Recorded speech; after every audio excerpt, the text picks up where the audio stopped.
പൂഞ്ഞാറിലും പാലായിലും അച്ഛനും മകനും തോക്കാണ്.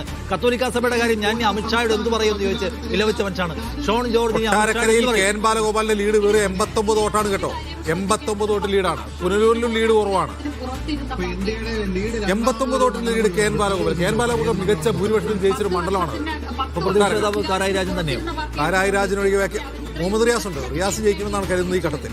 റിയാസ് ന്യായമായിട്ട് ജയിക്കാനുള്ള ഭൂരിപക്ഷമുണ്ട്. NDA വീണ്ടും 2ലേക്ക് വന്നു. അതെവിടെയാണ്? ഒരു സ്ഥലത്ത് കൂടി NDA ലീഡെടുക്കുന്ന കാണുന്നു. അതെവിടെയാണ്? തിരുവല്ലയിലാണോ പാലക്കാടാണോ? പാലക്കാട് വീണ്ടും പാലക്കാട് വന്നുവെങ്കിൽ നമുക്ക് സാജിദ് അജ്മലിനെ വീണ്ടും വേണം. NDA 2 സീറ്റിലേക്ക് വീണ്ടും തിരിച്ചു വന്നിരിക്കുകയാണ്. 2728 വോട്ടിന്റെ ലീഡിന് ശോഭാ സുരേന്ദ്രന്റെ തിരിച്ചുവരവ് പാലക്കാട്.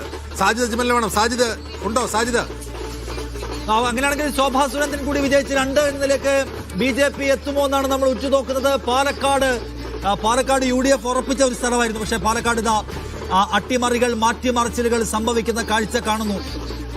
സാജിദ് അജ്മലുണ്ടോ? 2728 വോട്ടിന്റെ ലീഡാണ് സാജിദ് അജ്മൽ. സാജിദ്, ഇതിപ്പോ ഏത് റൗണ്ടാണ് എണ്ണുന്നത്? ഏത് പഞ്ചായത്താണ് എണ്ണുന്നത്? ഇനി ഏതൊക്കെയാണ് എണ്ണാനുള്ളത്? 4ാം റൗണ്ടിലെ ഈ BJPയുടെ ഏറ്റവും വലിയ ശക്തി കേന്ദ്രങ്ങളായ മൂത്താന്തറ, വടക്കുംതറ തുടങ്ങിയ ഭാഗങ്ങളാണ് എണ്ണിയത്. അവിടെ ആ റൗണ്ടിൽ ശോഭാ സുരേന്ദ്രൻ ആകെ 7681 വോട്ട് ലഭിച്ചു. പിഷാരടിക്ക് ലഭിച്ചത് 3490 വോട്ടുകളാണ്.